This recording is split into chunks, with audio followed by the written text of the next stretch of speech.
disrespectfully used what should have been a sacred time to honor the fallen officer and turned it into a public platform to shine the spotlight on himself.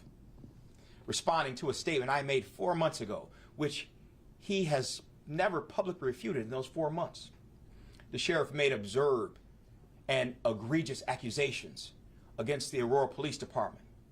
Before we get into the accusations and give them their proper corrections, let me say this. What we saw last week was indicative of Sheriff Ron Hayne and his playbook, pointing the finger, blaming others, and outright lies, while attempting to make himself look good in spite of evidence to the contrary. Ron Hayne has a knight on a white horse mentality, and this is exactly the reason why so many in the county, including those in his own department, have serious issues working with him and often distance themselves from his actions and statements. We saw that at this same event last Friday when the Kane County State's Attorney, Jamie Mosser, refused to speak after Hayne made his comments and quickly issued a statement immediately following the event disavowing the sheriff's accusations. Quoting the state's attorney, she said, and I quote, "I respectfully disagree with the statements made by the Kane County Sheriff at this morning's ceremony. I do not blame the Aurora Police Department or the mayor of Aurora for the events that transpired. While I attended the ceremony to show support, I was unaware that such statements would be made. At this time, the matter remains under investigation by the Major Crimes Task Force and is under review by my office. We will continue to seek justice based on the facts and the law," end quote. Now, I am confident when the full investigation is complete, we will indeed see who's really to blame. The sheriff intentionally but foolhardily left his part out of his comments. He only blamed the death of the fallen canine officer on Aurora's actions and lack of communications. But he added insult to injury by claiming leaders of the Aurora Police Department refused to collaborate with the Sheriff's Department on joint interviews for the past 6 years. Both are wrong and flat-out lies that the sheriff should publicly retract. But we know that won't happen because it would change the narrative of misinformation that the sheriff continues to spin. But we are here today to correct the record on both accounts. We have APD Commander Steve Stimmett, who will put into context what happened during the deadly 24-hour period in May 2023. And Aurora Deputy Chief Matt Thomas, who will share the many ways APD has collaborated with the Sheriff's Office over the years.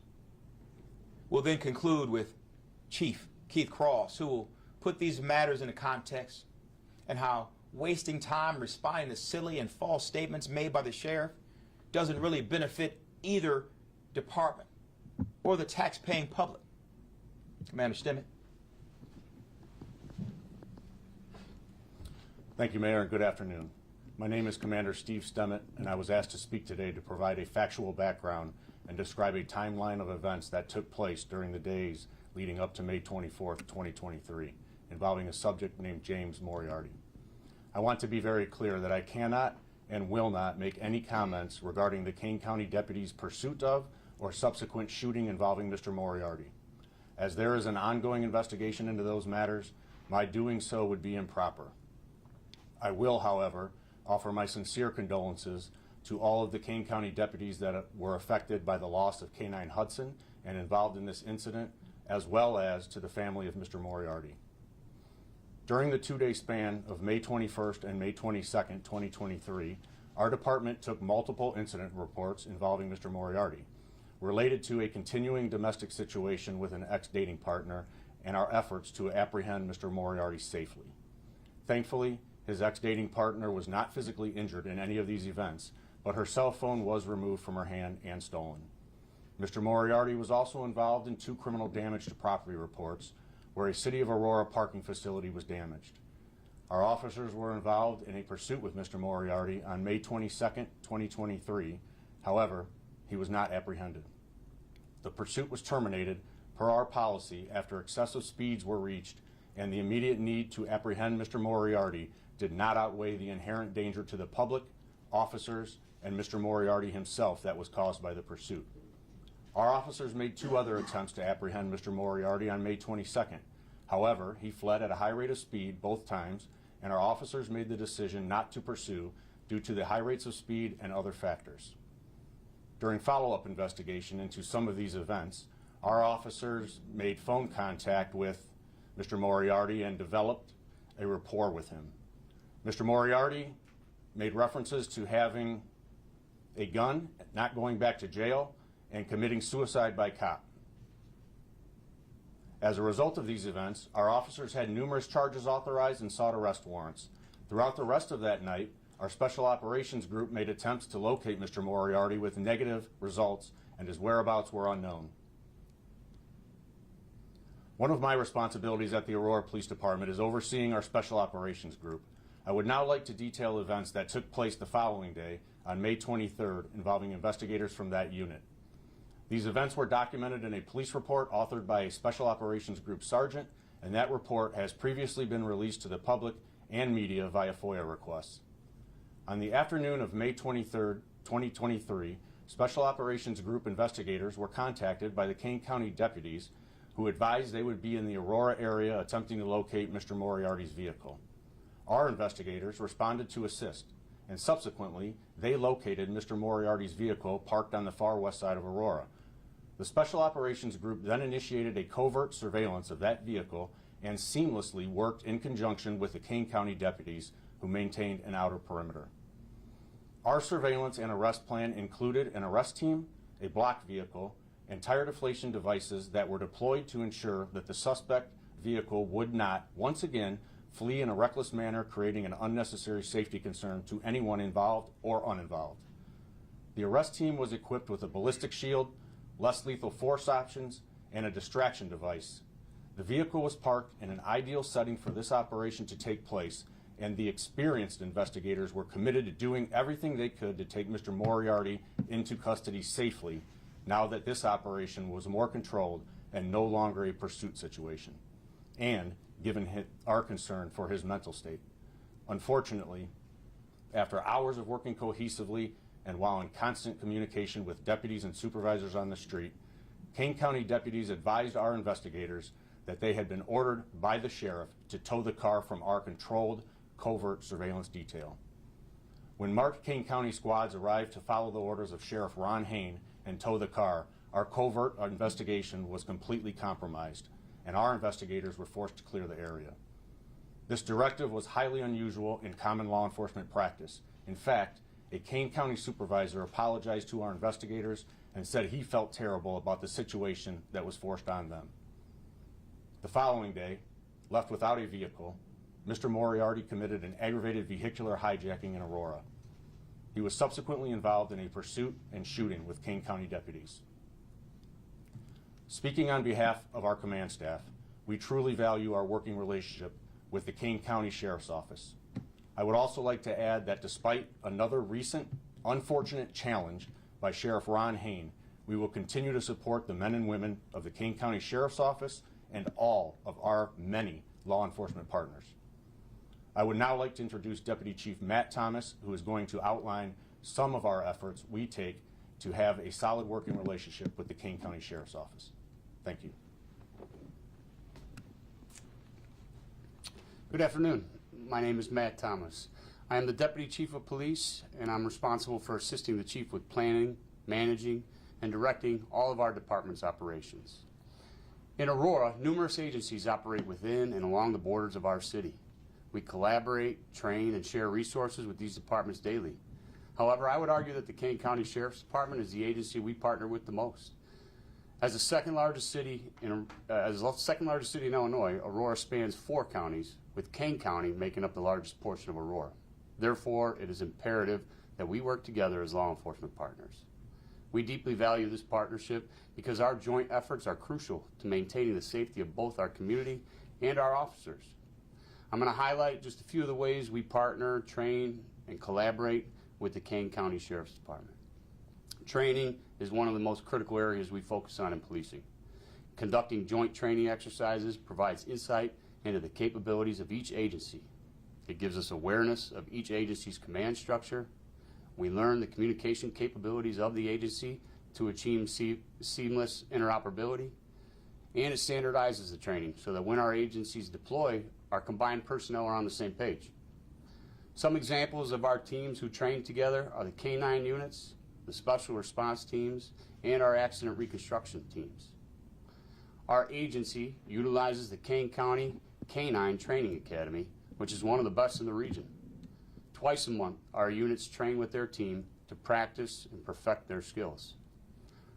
Our special response teams train together to familiarize themselves with the different types of equipment and operational strategies we each have. And our accident reconstruction teams share resources and rely on one another for different areas of expertise. APD and the Kane County Sheriff's Office work together on several federal and local task forces as well, including the Kane County Major Crimes Task Force, which not only investigate officer-involved shootings, but also fatal crashes. The Kane County Child Advocacy Center, which investigates crimes against children. And the Kane County Bomb Squad, who respond to calls and assist in the planning and security of special events. Not only do we share representation, but we also share intelligence and numerous resources like our ballistic evidence processing technology. Their trained deputies are given key card access to our facility to assist in the processing and examination of shell casings. Our administrations also work together in response to the Safety Act, which changed how we process warrants and pick up arrestees.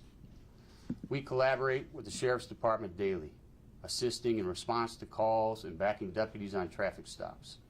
Over the past year and a half, our APD dispatch system logged nearly 300 calls for service, where our officers assisted one or more of Kane County's deputies. This does not include the numerous times their deputies have backed up our officers, which we greatly appreciate. And this obviously does not capture the countless times officers drive by one another on a traffic stop and exchange a thumbs up just to make sure they're okay.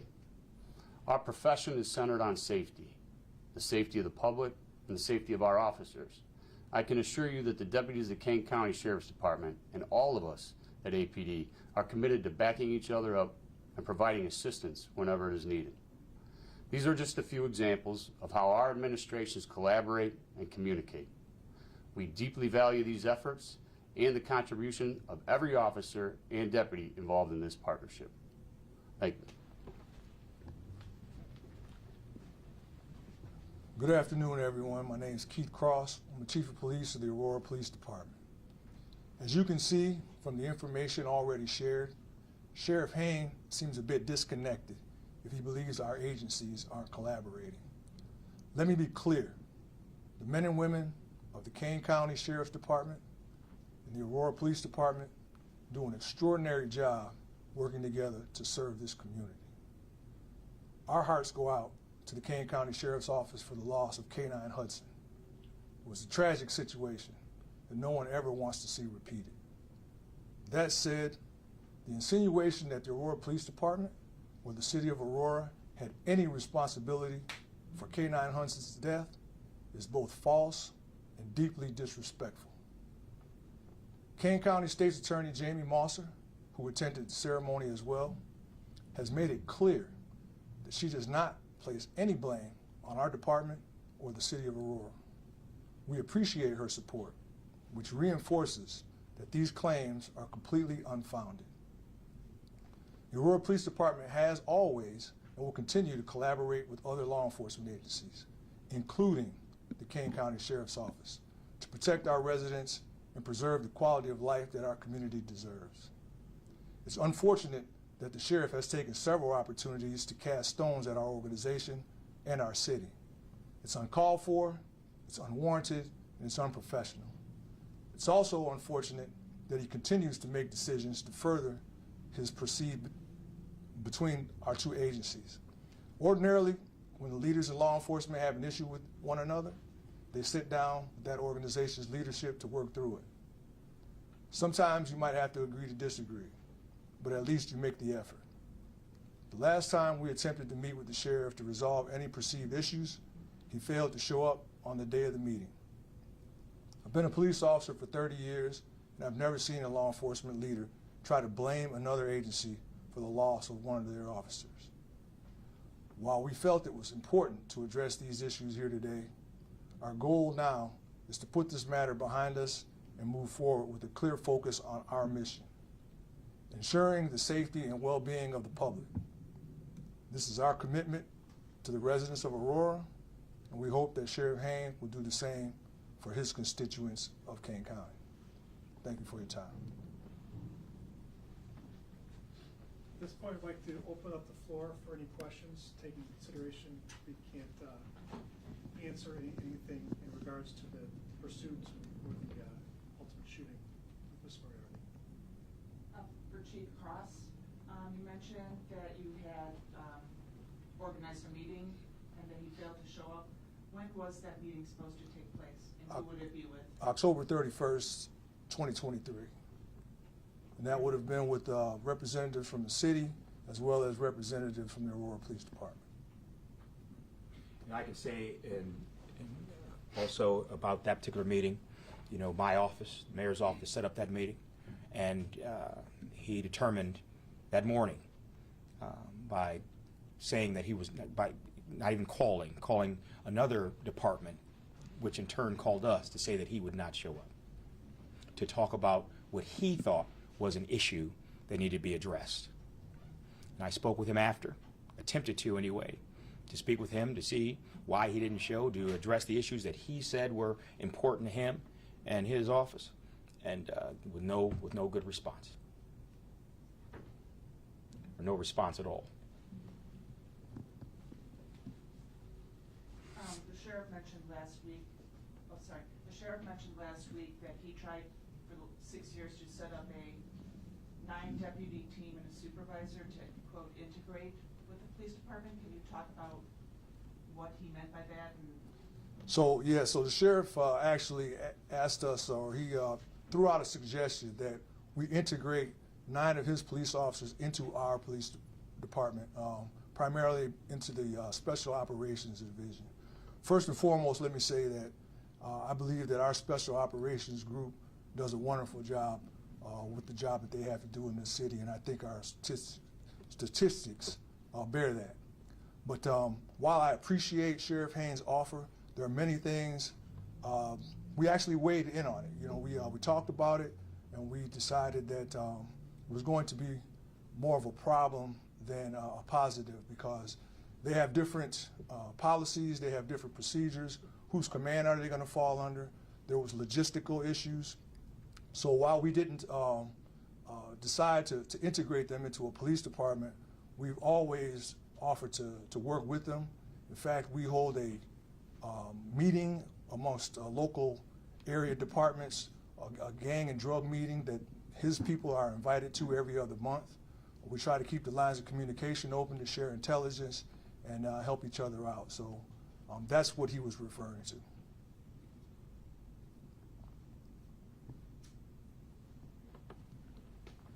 Any other questions? All right, well, thank you very much. We appreciate you coming out this afternoon and allowing us to set the record straight. Thank you.